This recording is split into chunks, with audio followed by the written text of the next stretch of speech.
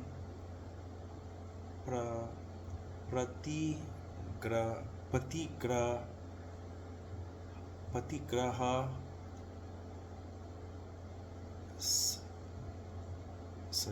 Sacheva Shat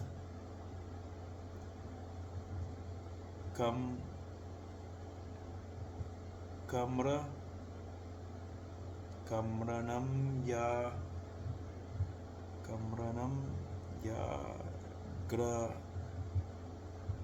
karma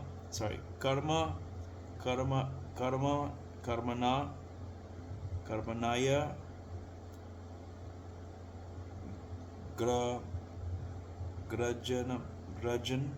grajan mana.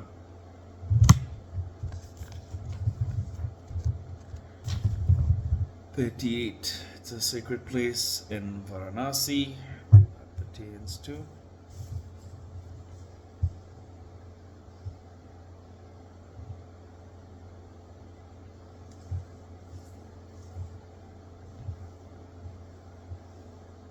and Manikarnika.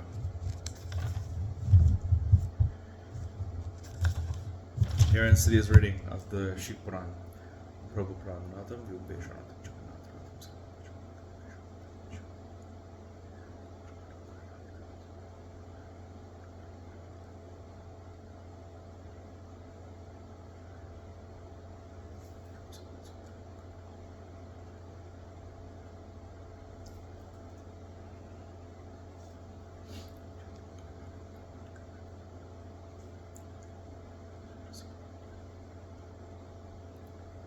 Harium Tat Sat.